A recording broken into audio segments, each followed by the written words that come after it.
달의 공전 시작하겠습니다. 해핑은 자기가 했던 잔인한 짓을 음미하면서 잠시 말을 멈추었다. 다음에 그가 좀 더 가라앉은 목소리로 다시 이야기를 시작했다. 나는 아무렇지도 않으니까 그 점에 대해선 걱정하지 마라.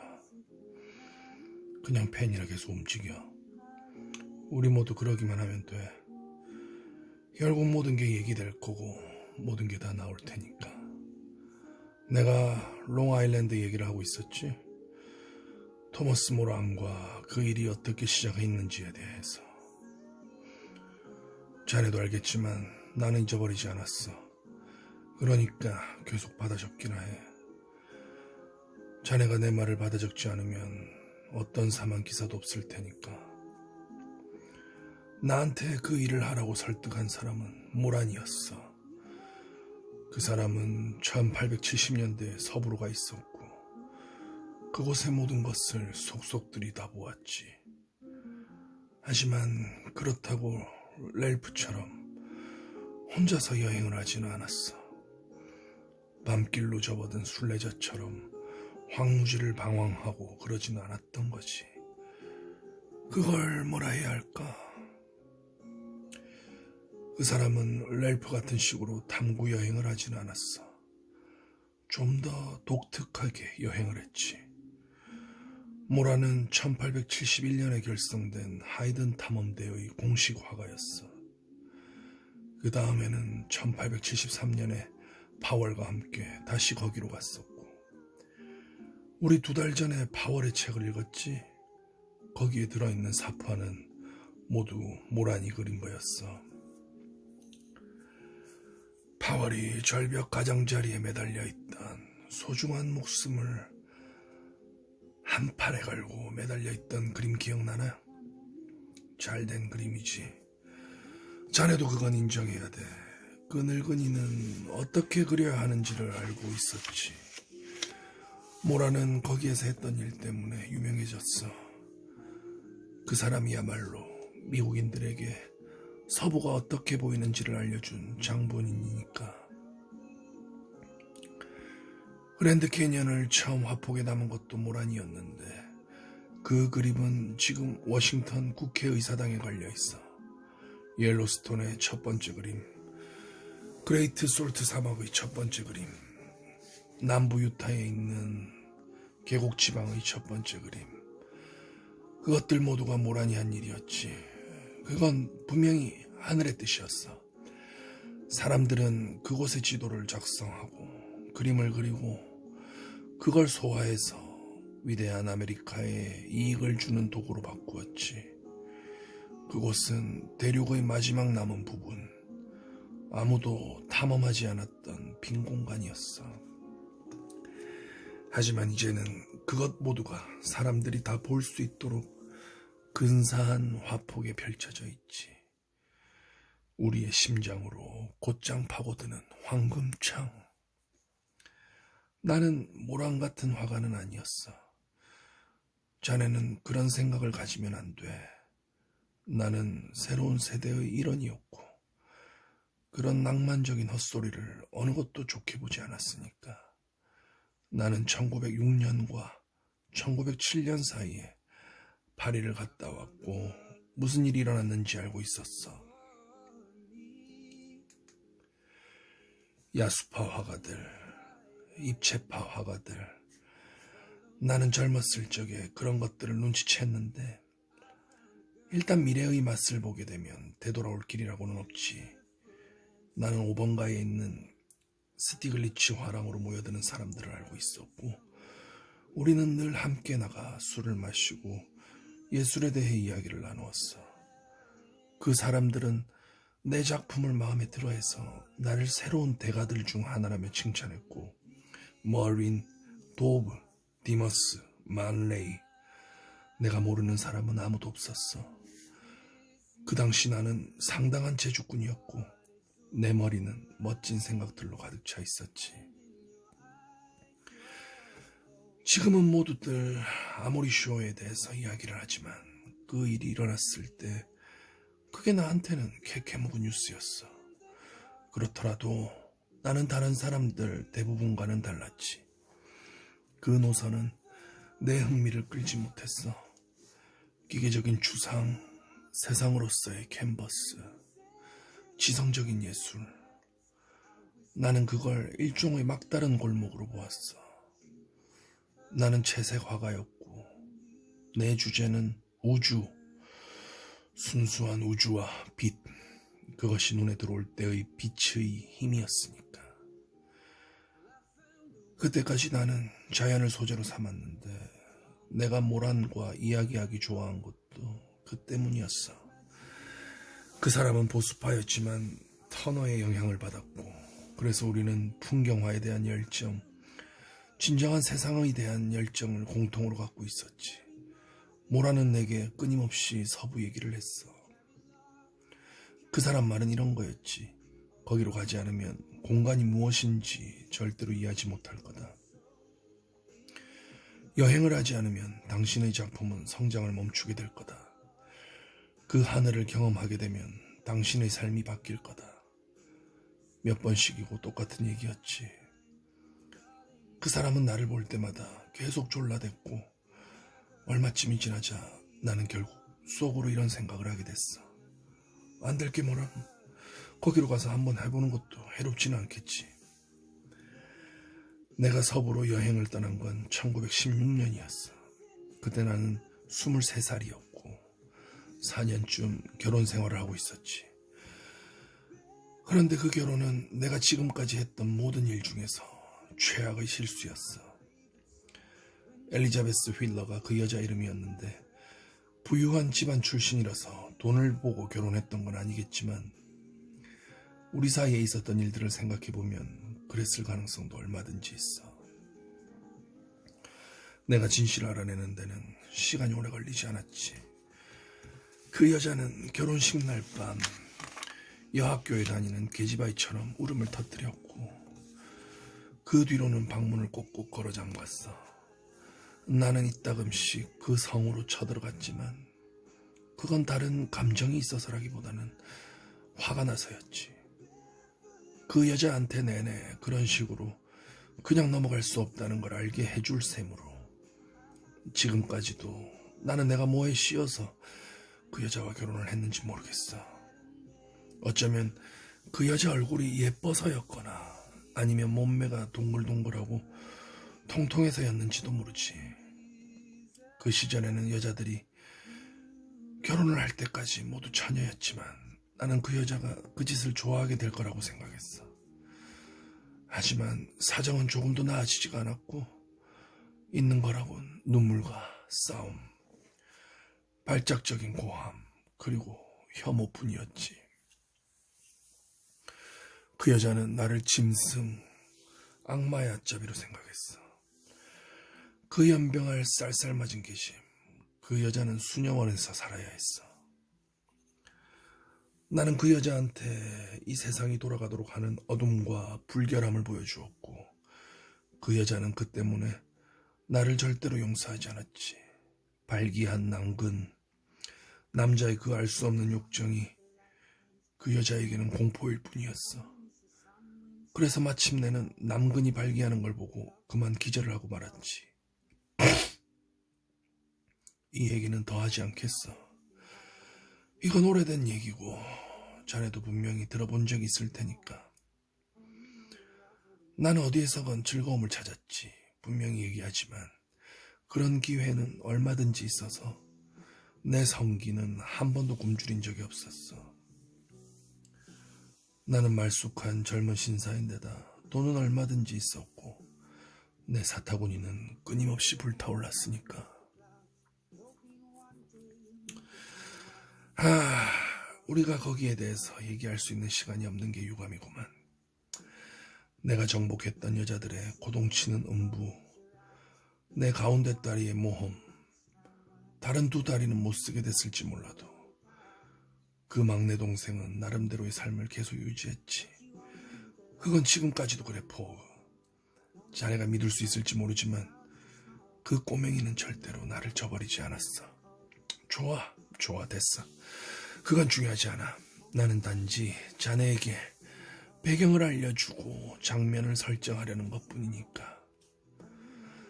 만일 나한테 무슨 일이 있었는지 설명이 필요하다면 엘리자베스와의 내 결혼 생활 얘기가 도움이 될 거야. 나는 그게 유일한 이유였겠다고 말하려는 건 아니지만 그렇더라도 그건 분명히 한 요소였어. 그리고 내 앞에 상황이 전개되자 나는 사라지는데 아무런 후회도 없었지. 나는 죽을 기회를 보았고 그걸 받아들였던 거야. 물론 나는 그 일을 그런 식으로 계획하진 않았어. 석 달이나 넉 달쯤 있다가 돌아올 생각이었지. 뉴욕에 있는 친구들은 내가 서부로 떠난다니까 쥐뿔도 모르면서 나를 미쳤다고 생각하더군. 그 친구들은 나한테 유럽으로 가라, 미국에서는 배울 게 아무것도 없다, 그런 소리를 늘어놓았어. 해서 나는 그 친구들에게 이유를 설명해 줬는데 그런 얘기를 하는 것만으로도 점점 더 신이 났지. 그래서 떠날 때까지 기다리지를 못하고 당장 준비에 착수했어. 처음부터 나는 누구를 함께 데려가기로 작정했는데 에드워드 바이런, 그 친구 부모들이 부르던 대로 하자면 테디라는 젊은이였지. 그 친구 아버지는 내가 잘 아는 사람이었어. 또 나한테 자기 아들을 같이 데려가 달라고 부탁을 하기도 했고 나로서는 반대를 할 이유가 없었지. 누구하고 같이 가면 더 좋을 것 같았고 게다가 바이런은 원기왕성한 젊은이였으니까. 나는 그 친구하고 같이 2번 항해를 해본 적이 있었는데 그래서 머리가 썩 좋다는 것도 알고 있었어. 침착하고 빨리 배우고 몸도 튼튼한 18살 아니면 19살 난 젊은이. 그 친구의 꿈은 지리학자가 되는 거여서 미국 지질조사단을 따라 미 개척지들을 두루 돌아다니며 젊은 시절을 보내고 싶어 했지. 그때는 그런 시절이었어. 테디 루즈벨트, 팔자 수염, 온갖 남자다운 허세. 바이런의 아버지는 아들에게 장비를 잔뜩 사주었지. 육본의, 나침반, 경위의, 그 밖에 필요한 건 뭐든지 다. 그리고 나는 2년은 넉넉히 쓸 수 있을 만큼 미술용품들을 준비했고 연필, 목탄, 파스텔, 페인트, 붓, 캔버스 두루마리, 종이. 나는 굉장히 많은 작품을 그려낼 생각을 하고 있었으니까. 그때쯤에는 모란의 얘기가 머릿속에 박혀 있어서 나는 그 여행에 굉장한 기대를 걸고 있었어. 나는 거기에서 내 최상의 작품을 만들어낼 셈이었고 그래서 그림 그릴 재료가 떨어지는 걸 원치 않았던 거지. 엘리자베스는 침대에서 그렇게 뻣뻣했으면서도 내가 떠나려 한다는 걸 알고는 불안해하기 시작하더군. 그리고 떠날 때가 가까워지자 점점 더 불안해했어. 울음을 터뜨리고 여행을 취소하라고 애원을 하고. 나는 지금까지도 그게 이해가 가지 않아.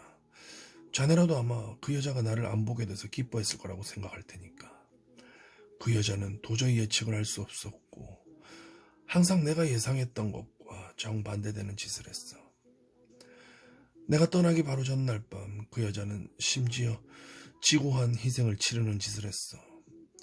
나는 처음엔 그 여자가 술이 약간 취했다고 생각했지만 다음에는 정말 그대로 밀고 나가 나한테 몸을 허락하더군. 팔을 벌리고 눈을 감고 마치 무슨 굉장한 순교자라도 되는 것처럼. 나는 절대로 그 일을 잊지 못할 거야. 그 여자는 계속 이랬으니까. 오 줄리언, 오 내 사랑하는 남편. 미친 사람들이 되게 그렇듯 그 여자도 무슨 일이 일어나게 될 줄 알았던 모양이야. 어쩌면 사정이 영원히 바뀌게 되리라는 걸 느꼈을지도 모르고. 나는 그날 밤 그 여자와 일을 치렀지만 그렇다고 해서 다음날 떠나겠다는 생각을 그만둔 건 아니었어. 그런데 공교롭게도 내가 그 여자를 본 건 그때가 마지막이었지. 아무튼 그건 그렇다 치고 나는 단지 자네에게 사실만을 얘기할 거고 자네는 그걸 마음대로 생각할 수 있어. 그날 밤 치른 일에서 결과가 생겼는데 내가 그 얘기를 하지 않는다면 두고두고 후회를 하게 되겠지. 하지만 내가 그 사실을 알게 된 건 오랜 세월이 흐른 뒤였어. 사실대로 얘기하자면 30년, 반평생이 다 지난 뒤였지. 결과, 그게 세상이 돌아가는 이치야. 좋건 싫건 간에 언제나 결과가 있기 마련이지. 바이런과 나는 기차로 여행을 했어. 시카고와 덴버를 지나 솔트레이크 시티까지 내내. 당시에는 그게 끝없이 먼 여행이어서 마침내 우리가 거기에 도착했을 때는 마치 1년 동안 내내 여행을 하고 있었던 듯한 느낌이었지. 그건 1916년 4월의 일이었어. 솔트레이크에서 나는 안내자 노릇을 할 사람을 하나 구했지만 바로 그날 오후 늦게 내 말이 믿어질지 모르지만 그 사람이 대장간에서 다리를 대는 바람에 우리는 할 수 없이 다른 사람을 고용해야 했어.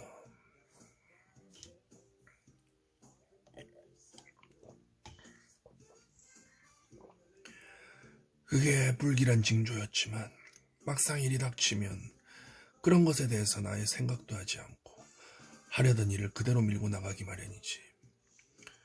우리가 다시 구한 안내인은 잭스 코스비라는 작자였어. 전에 기병대에서 복무했던 친구로 나이는 45이나 50쯤 되었는데 그 지역에서는 한물과 늙은이였지만 사람들 말로는 그 작자가 그 지역을 잘 안다고 우리가 구할 수 있는 다른 어떤 사람보다도 더 잘한다고 그러더군. 나로서는 그런 사람들 말을 액면 그대로 믿을 수밖에 없었지.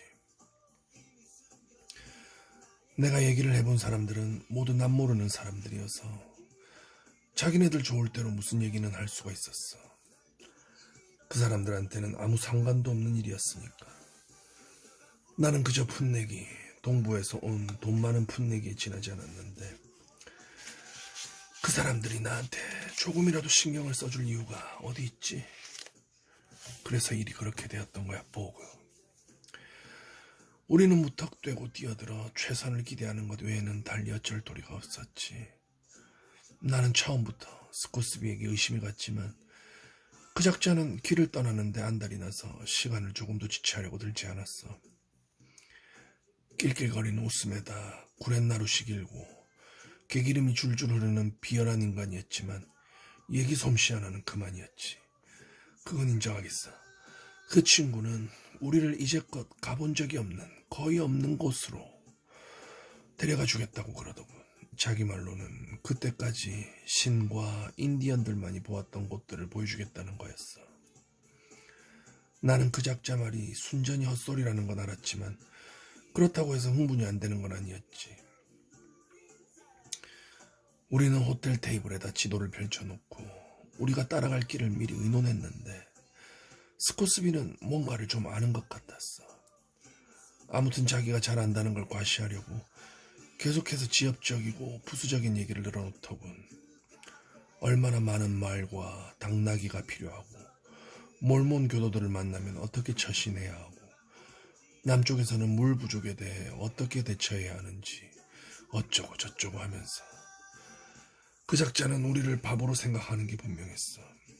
하긴 그런 인간들에게는 경치를 보고 입을 쩍 벌리러 간다는 사실이 아무 의미도 없었을 테니까. 내가 화가 나고 했더니 스코스비는 껄껄대고 웃기만 하더군. 그렇더라도 우리는 공정한 거래 같다는 인상을 감동을 받았고 그래서 같이 잘해보자고 악수를 교환했지. 내 생각엔 일단 우리가 서로를 알게 되면 일이 제대로 풀릴 것 같았어. 떠나기 전날 밤 나는 바이런과 이런저런 얘기를 주고받았는데 그 친구가 나한테 보여준 측량 장비들을 보고 모든 일이 갑자기 아기가 딱딱 들어맞는 것 같아서 기분이 아주 좋았던 게 지금도 기억이 나. 바이런 말로는 하늘을 보지 않고서도 정확한 위치를 알아낼 수 있다는 거였으니까 삼각 측량법인가 뭔가 하는 측정법이었는데 자세한 얘기는 잊어버렸어. 하지만 그렇더라도 본질적인 얘기는 아주 인상적이어서 그 뒤로 절대 잊혀지지가 않았지. 누구도 달이나 별을 보지 않고서는 자기 위치가 어디쯤인지를 알 수 없어. 천문학이 먼저 오고 지도는 그 덕분에 따라오는 거지. 그런데 바이런 얘기는 내가 생각했던 것과는 정반대였어. 거기에 대해서 아주 오랜 생각을 하다 보면 머리가 뒤죽박죽이 되고 말 거야. 여기는 저기와 관련해서만 존재하고 다른 길이라고는 없는 거니까. 여기가 있는 건 단지 저기가 있기 때문이야. 위를 올려다보지 않으면 밑에 뭐가 있는지 제대로 알지 못해. 그걸 생각해봐. 우리는 우리가 아닌 것을 봄으로써만 우리 자신을 발견하게 돼. 하늘을 만지기 전에는 땅에 발을 댈 수 없어. 처음엔 일이 썩 잘 되어 나갔지. 우리는 예정대로 그 도시에서부터 서쪽으로 나아가면서 하루인가 이틀 호숫가에서 야영을 했고, 그 다음에는 그레이트 솔트 사막 쪽으로 올라갔어. 거기는 내가 그때까지 보았던 것과는 전혀 다른 곳이더군. 이 지구상에서 가장 평평하고 가장 황량한 곳. 영겁의 무덤이었지. 날이면 날마다 여행을 계속하는데도 아무것도 보이지 않았어. 나무도 관목도 하다못해 풀 한 포기도. 단지 황무지. 사방으로 끝없이 펼쳐져 있는 갈라진 땅뿐이었지. 땅에서는 소금 냄새가 났고 저 멀리 땅끝으로 지평선은 산맥에 둘러싸여 있었어. 빗속에서 가물거리는 거대한 산맥의 고리. 그걸 보면 물이 있는 곳에 그 모든 흔들림과 강렬한 빛에 둘러싸인 물에 가까워지고 있다는 생각이 들지만 그건 단지 환상일 뿐이야. 거기는 죽은 세상이고 더 가까워지는 거라곤 드넓게 펼쳐진 똑같은 황무지 뿐이니까. 얼마나 많은 개척자들이 그 사막에서 오도가도 못한 채 생을 마감했는지는 아무도 몰라.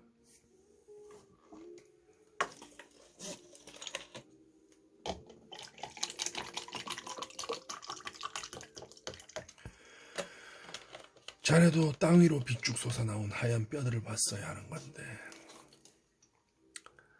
그건 도너 일행 사이에서 벌어진 일이었는데 그 일에 대해서는 모두들 알고 있지. 그 사람들은 소금기 있는 땅에 갇혔고 캘리포니아의 시에라 사막에 이르렀을 때는 겨울철에 쌓인 눈이 길을 가로막았어. 그러자 거기서 살아남기 위해 서로를 잡아먹기에 이르렀지.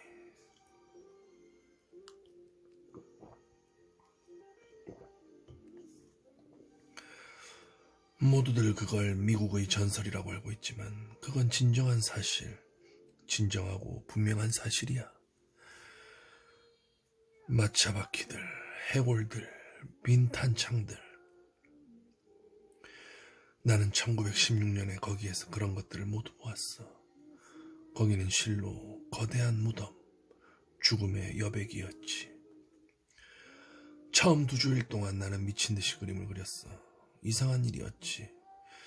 전에는 그렇게 열심히 해본 적이 없었거든. 나는 스케일이 크다고 해서 달라질 건 없다고 생각했지만 그게 아니었어. 그 장대한 스케일과 씨름을 할 다른 방법은 없었으니까. 화폭의 점들이 점점 더 작아져서 마침내는 사라질 정도로까지 작아지더군. 마치 내 손이 그 자체로 생명을 갖고 있는 것 같았어. 나는 속으로 계속 이런 말을 하고 있었지. 그냥 그려두자. 그냥 그려두기만 하자. 생각은 나중에도 할 수 있어.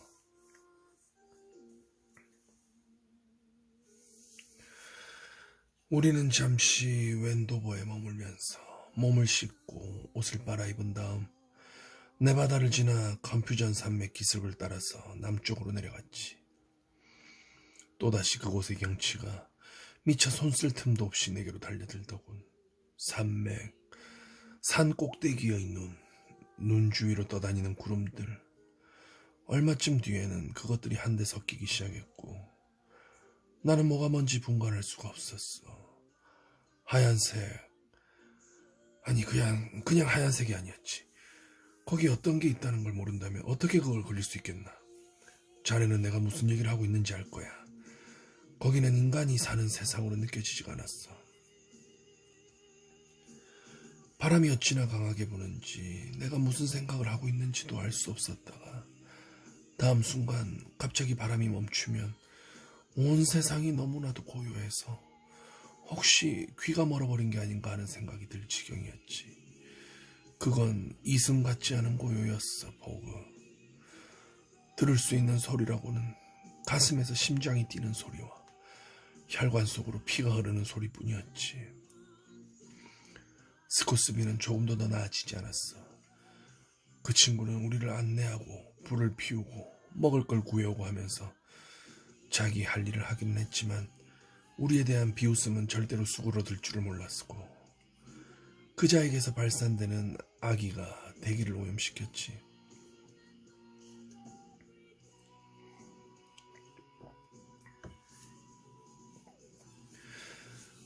부르퉁해져서 침을 뱉고 괜히 궁시렁거리고 퉁퉁거리는 소리로 우리를 비웃고 얼마쯤이 지나자 바이런은 스코스비를 잔뜩 경계하게 되어서 그 작자가 근처에 있을 때는 얘기도 하려고 들지 않았어.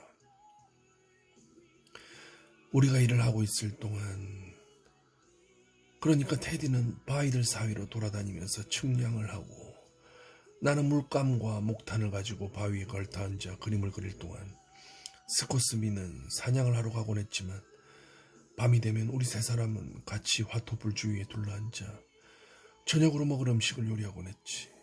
그러던 어느 날 나는 상황을 좀 호전시켜볼 셈으로 스코스비에게 카드게임을 하자고 했어. 그 작자는 구비가 당기는 것 같아 보였지만 멍청이들이 대개 다 그렇듯이 자기 머리를 과대평가했지. 나를 이겨서 돈을 왕창 따겠다고 생각했던 거야.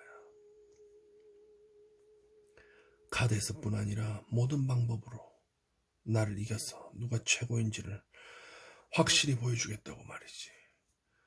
우리는 블랙잭을 했는데 카드가 모두 나한테로 왔고 스코스비는 6번인가 7번을 내리 깨졌어. 그 바람에 자존심이 상해서 터무니없이 많은 판돈을 걸고 자기 패가 센 것처럼 나를 속이려 들고 온갖 허튼 수작을 다 부리면서 무리를 하기 시작하더군. 그날 밤 나는 그 친구에게서 5, 60달러를 땄을 텐데 그런 멍청이한테는 그게 한 재산인 돈이었지. 나는 그 작자가 황당해하는 걸 알고 상황을 원상태로 돌릴 셈으로 빚을 탕감해 주었어. 나는 돈에 상관하지 않으니까 거기에 대해서는 걱정 말라느니 하면서 난 단지 운이 좋았던 것뿐이다. 그 일에 대해서는 잊어버릴 테니까 기분 나쁘게 생각하지 말아라. 뭐 대강 그런 얘기였지. 하지만 그 말을 하는 바람에 도리어 상황이 악화되고 말았던 것 같아. 스코서비는 내가 자기에게 괜한 선심을 쓴다고 생각했거든. 내가 자기를 모욕하려고 든다는 생각에 자존심이 곱절로 상했던 거지. 그 뒤로 우리 사이에는 악감정이 생겼고 그걸 바로잡을 도리라고는 없었어. 자네도 알아차렸겠지만 나 역시 지독한 고집불통이었으니까. 나는 그 작자의 화를 가라앉히려는 노력을 포기했어. 그 작자가 당나귀처럼 굴고 싶어 한다면 언제까지건 콧김을 붕게 놓아두자. 뭐 그런 생각에서였지.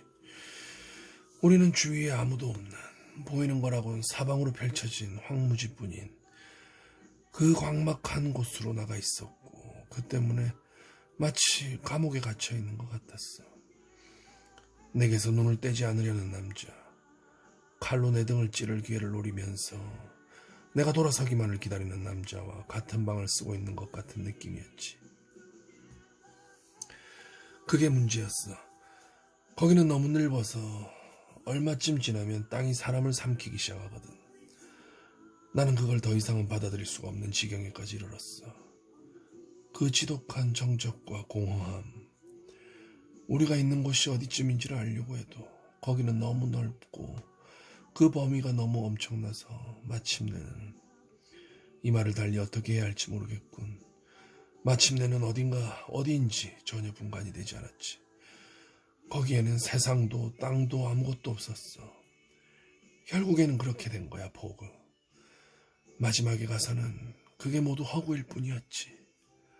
내가 존재하는 유일한 곳은 머릿속일 뿐이고.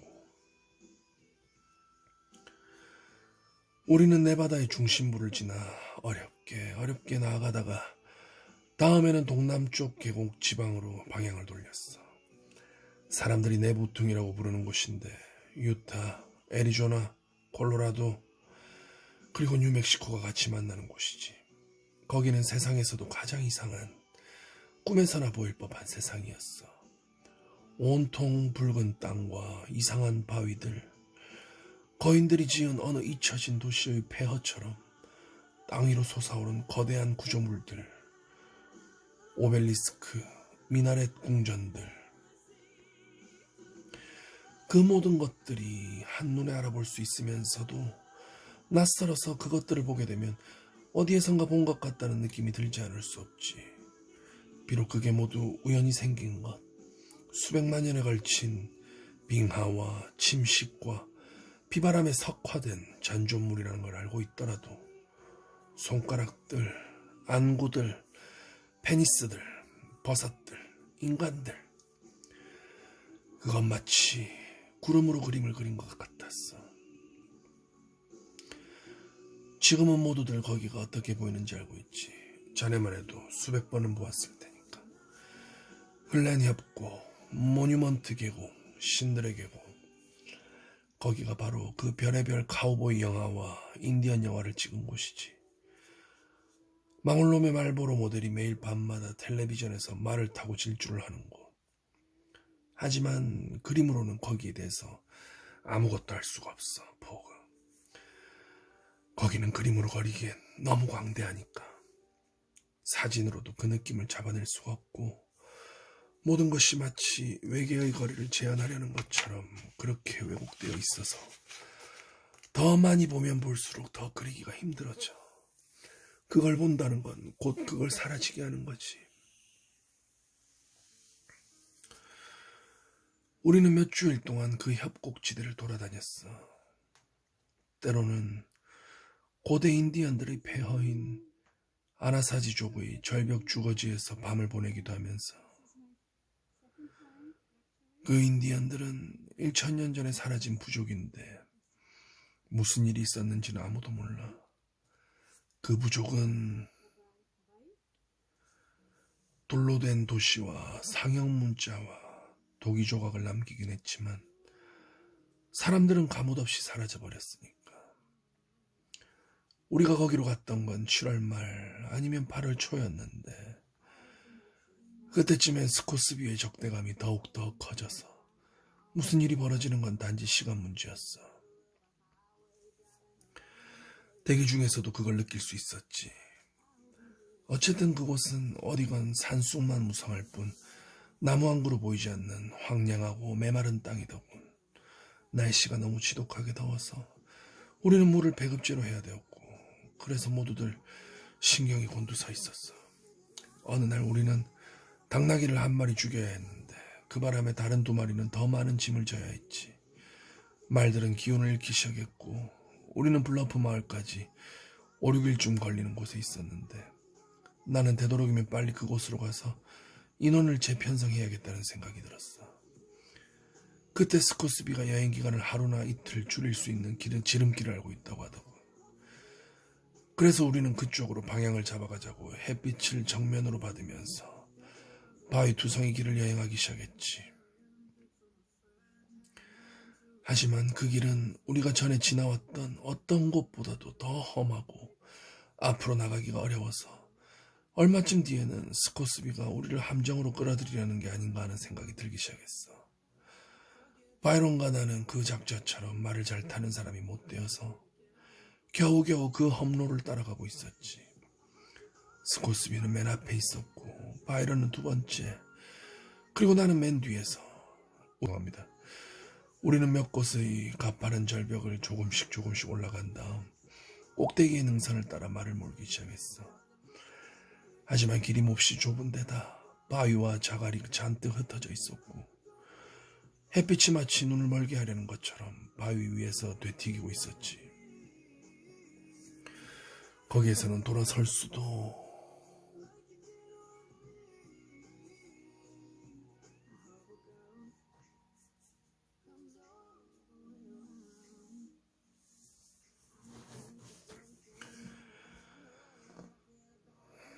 거기에서는 돌아설 수도 또 얼마나 더 가야 할지도 알 수 없었어. 그런데 갑자기 바이런의 말이 발 디딜 자리를 놓치고 만 거야. 바이런은 내 앞에서 3미터도 안 되는 곳에 있었는데 나는 그 끔찍한 돌 구르는 소리와 말이 발굽으로 버티려고 허우적거리면서 울부짖던 소리를 지금까지도 생생히 기억하고 있어. 하지만 땅은 계속 무너져 내렸고 내가 미쳐 손을 쓸 틈도 없이 바이런을 비명을 지르며 능선에서 굴러떨어져 말과 함께 낭떠러지 아래로 사정없이 떨어져 내리고 있었지. 그렇게 한참이나 적어도 7, 80m는 굴러떨어졌어. 낭떠러지는 꼭대기에서 바닥까지 온통 들쭉날쭉한 바위들 뿐이었고 나는 말에서 뛰어내려 비상약 함을 들고 어떻게든 좀 해보려고 급경사면을 달려 내려갔어. 처음에는 바이런이 죽었다는 생각이 들었지만 다음에는 맥박이 뛰는 것을 알 수 있었지. 그것만 빼놓고는 희망을 걸 만한 게 별로 없었어. 그 친구 얼굴은 피범벅이 되었고 오른쪽 팔다리는 모두 부러져 있었으니까 그냥 보기만 해도 바로 알 수 있었어.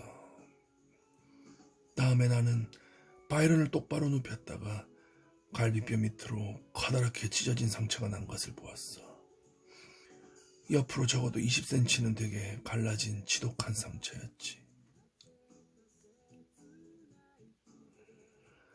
끔찍하게도 그 젊은이는 만신창이가 되어 있었던 거야. 나는 비상약 함을 열려다가 뒤에서 총성이 울리는 소리를 들었어. 고개를 돌리고 보니 스코스비가 쓰러진 바이런 위로 우뚝 서 있고 그자의 오른손에 들린 권총에서는 연기가 피어오르고 있었지. 다리가 부러졌어. 달리 어쩔 방법이 없어. 스코스비가 퉁명스럽게 내뱉더군. 나는 그자에게 바이런의 상태가 위독하니까 당장 손을 써야 한다고 했지만 스코스비는 건너와서 한번 보더니 코웃음을 치고는 이러는 거였어. 우리는 이 사람에게 낭비할 시간이 없어.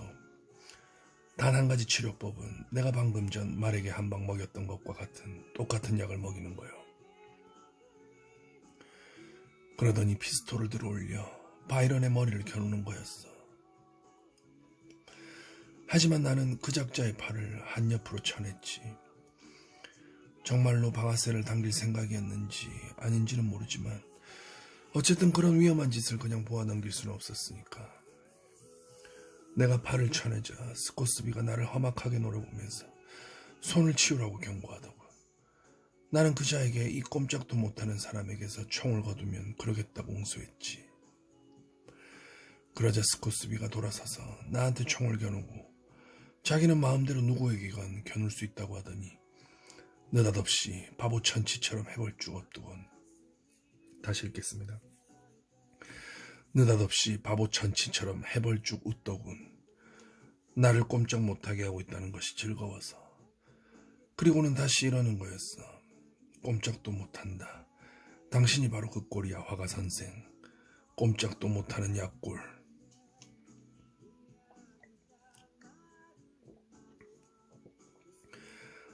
나는 그 작자가 다음엔 나를 쏠 거라고 생각했지. 그래서 스코스비가 방아쇠를 당기길 기다리며 거기에 서 있을 동안 총알이 내 심장에 박힌 뒤 죽을 때까지 시간이 얼마나 걸릴까 하는 생각을 해봤어. 이게 내가 마지막으로 하는 생각일 거라는 생각이 들더군. 그런 상황이 그 작자와 내가 서로의 눈을 똑바로 쳐다보면서 총성이 울리기를 기다리는 상황이 언제까지라도 계속될 것 같았어. 하지만 다음엔 스코스비가 껄껄 웃어대기 시작하더군. 그러고는 마치 굉장한 승리를 거두기라도 한 것처럼 아주 만족스러워하면서 총을 권총집에 도로 집어넣었고 땅바닥에 침을 뱉었어. 마치 나를 이미 죽인 것처럼, 내가 이미 죽어있는 것처럼. 그 작자는 다시 말 쪽으로 건너가 안장과 안장 가방들을 벗겨내기 시작했어. 나는 총 때문에 겁을 먹어서 몸이 떨렸지만 바이런 옆에 웅크리고 앉아 상처를 닦아내고 붕대를 두르면서 내가 할 수 있는 일을 다 하고 있었지. 몇 분 뒤에 스코스비가 나를 돌아보면서 자기는 떠날 준비가 됐다고 하더군. 떠나다니, 지금 무슨 말을 하고 있는 겁니까? 우리는 이 젊은이를 같이 데려갈 수가 없어. 이 사람은 지금 움직일 수 있는 상황이 못 돼. 내가 그랬더니 스코스비가 이러는 거야. 그렇다면 뒤에 남겨두시오. 저 친구는 어차피 죽을 건데 내가 미쳤다고 이 지겨운 계곡에서 죽치고 앉아있나? 숨이 넘어갈 때까지 얼마나 오래 걸릴지도 모르는데 마냥 기다리면서 아무 소용없는 짓이오. 그래서 나는 이랬지. 당신 좋을 대로 하시오. 하지만 나는 바이런이 아직 살아있는 한 이 사람 곁을 떠나지 않을 거요. 그러자 스코스비가 이렇게 툴툴거리더군. 꼭 연병할 책에 나오는 영웅처럼 주절되고 있군. 당신은 저 친구가 마침내 꼴깍할 때까지 일주일이라도 들러붙어 앉을 수 있을... 어렵네요. 다시 읽겠습니다.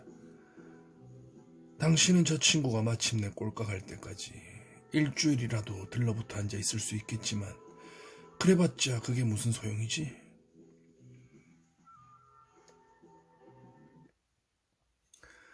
나는 이렇게만 말했어. 내 책임이요. 내가 할 말은 그것뿐이요. 이 사람은 내 책임이고 나는 이 사람 곁을 떠나지 않을 거요. 스코스비가 떠나기 전에 나는 스케치북에서 종이를 한 장 찢어내어 아내에게 보내는 편지를 썼어. 그때 내가 뭐라고 했는지는 기억이 나지 않지만 아마 틀림없이 좀 멜로드라마 같은 얘기였을 거야. 당신이 내게서 소식을 듣는 건 이번이 마지막일 거요. 뭐 그런 식으로 썼겠지. 내 생각은 스코비스비가 마을에 닿으면 그 편지를 붙여주리라는 거였어. 어쨌든 그게 우리가 한 약속이었지만 나는 그 작자가 약속을 지킬 생각이 전혀 없다는 것도 알고 있었지. 그자가 그 편지를 붙인다면 내 실종 사건에 연루될 텐데 그자가 무슨 이유로 신문을 받는 위험을 감수하려고 들겠어. 그러기보다는 그냥 말을 타고 떠나 그 일을 싹 잊어버리는 편이 낫겠지. 그런데 나중에 알고 보니 정확히 그대로 되었더군. 적어도 내 생각에는 그랬어.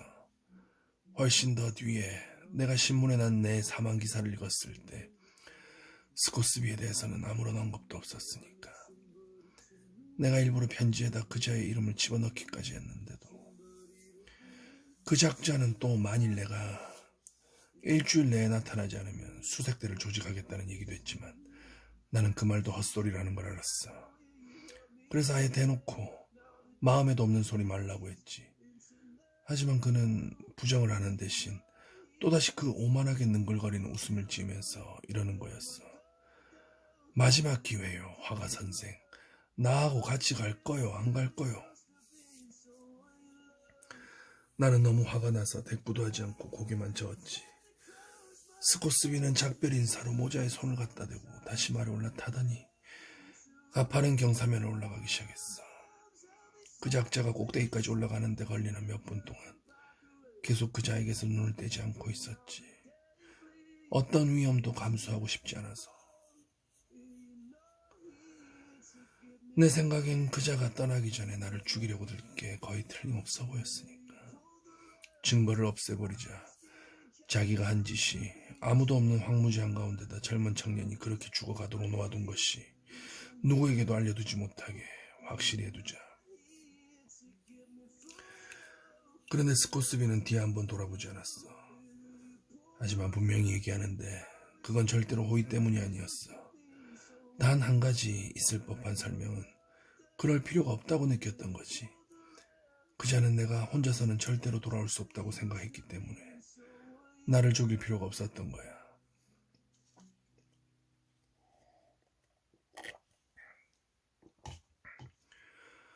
스코스비가 말을 타고 떠난 지 채 1시간도 안 되어서 나는 그 작자가 아예 있지도 않았던 것 같다는 생각이 들기 시작했어. 그 느낌이 얼마나 이상하던지 그것 말로는 도저히 얘기를 할 수가 없어.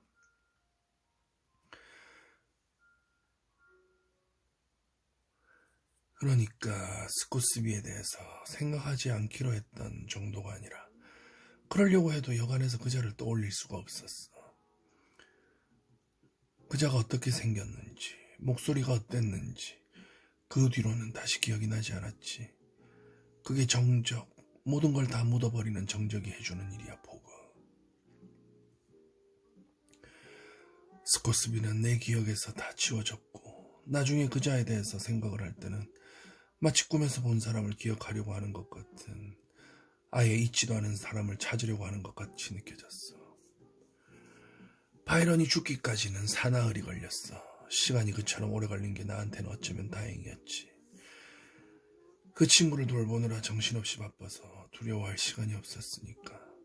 두려움은 나중에야 그를 묻고 나서 혼자가 된 뒤에야 찾아왔어. 첫날에는 당나귀에서 식량과 장비를 풀어 그걸 아래로 내리느라 낭떠러지를 10번은 오르내렸을 거야. 맨 먼저 나는 이젤을 부숴서 그 나무를 가지고 부목 대신 바이런의 팔과 다리를 고정시켰지. 또 바이런의 얼굴을 햇빛으로부터 보호하기 위해 담요와 삼각대로 조그만 차양도 만들었고, 나는 말과 당나귀를 돌보고 천조각으로 붕대를 갈아주고 불을 피우고 음식을 요리하고 해야 할 모든 일을 다 했어. 내가 그렇게 일을 계속할 수 있도록 해준 건 죄책감이었지. 이미 벌어진 일에 대해서 나 자신을 비난하지 않기란 불가능했지만 죄책감까지도 일종의 위안이 되었어. 그건 내가 아직 다른 사람들이 살고 있는 것 같은 세상에, 다시 읽겠습니다. 그건 내가 아직 다른 사람들이 살고 있는 같은 세상에 발붙이고 있다는 인간적인 느낌, 하나의 증거였으니까. 하지만 일단 바이런이 죽고 나면 더 이상 생각할 게 아무것도 없게 될 것이고, 나는 그 공허가 두려웠어. 그게 너무 무서워서 반쯤 죽을 지경이었지. 나는 맨 처음부터 가망이 없다는 걸 알고 있었어. 하지만 바이런이 마침내는 회생할 거라는 생각으로 계속 나 자신을 속이고 있었지. 바이런은 한 번도 의식을 회복하지는 못했지만 이따금씩 잠꼬대를 하는 것처럼 헛소리를 하곤 했어. 그건 혼수 상태에서 하는 알아들을 수 없는 말, 도저히 말이 될 수 없는 소리였지. 그래도 나는 그런 일들이 있을 때마다 그 친구가 이제 막 의식이 돌아오려고 한다는 생각을 하곤 했어. 바이런은 마치 내게서 얇은 막으로 분리되어 있는 것처럼 보이더군. 그 친구를 세상의 다른 편에 놓아두는 눈에 안 보이는 막. 나는 목소리로라도 힘을 돋아주려고 끊임없이 얘기를 하고 노래를 불러주고, 마침내는 내 정성이 통해서 그 친구가 일어나기를 기도했어. 하지만 그건 아무도 소용없는 일이었지. 그 친구의 상태는 계속 악화되어만 갔으니까. 나는 바이런에게 어떤 음식도 먹일 수가 없었고, 내가 할 수 있는 일이란 그저 물에 적신 천으로 입술을 닦아주는 정도가 고작이었지. 하지만 그걸로는 영양분을 전혀 대줄 수 없어서 나는 조금씩 그에게서 힘이 빠져나가는 걸 느낄 수 있었어. 그의 상처에서는 이제 출혈은 멈추었지만 그렇다고 제대로 아물지도 않고 있었지. 노랗고 푸르스름하게 변한 상처에서 고름이 흐르기 시작했고 개미들이 계속 붕대 위로 기어올랐어. 그런 상태에서는 누구라도 살아날 가망은 없지.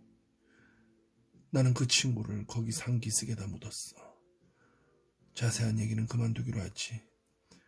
무덤을 파고 무덤 가장자리로 시체를 끌어올렸고 시체를 구덩이로 밀어넣었고 그 시체가 내게서 떨어져 나가는 느낌이 어땠고 하는, 그때쯤 나는 미쳐가고 있었던 것 같아. 도저히 구덩이에 흙을 채울 수도 없을 지경이었지. 바이런의 몸과 얼굴에 흙을 끼얹어 덮는 것만도 나한테는 너무 엄청난 일이었어. 나는 눈을 감고 그 일을 했지. 그게 내가 문제를 푼 방법이었어. 보지도 않고 거기에다 흙을 퍼넣는 것. 그리고 나중에도 십자가를 만들거나 어떤 기도도 하지 않았고. 연병할 하나님, 나는 속으로 그렇게 저주했어. 연병할 하나님, 내가 누구 좋으라고 기도를 해. 나는 땅에다 막대기를 꽂고 거기에다 종이를 한 장 붙였지. 이렇게 써서: 에드워드 바이런, 1896년에서 1916년, 친구 줄리안 바버에 의해 여기 묻히다. 그러고 나서 나는 비명을 지르기 시작했어. 그렇게 되었던 거야, 보고. 자네는 지금까지 내가 한 얘기를 첫 번째로 들은 사람이고, 나는 비명을 지르기 시작했고, 그 뒤로는 내가 미치도록 그냥 놓아두었지. 달의 공전 여기까지 읽겠습니다.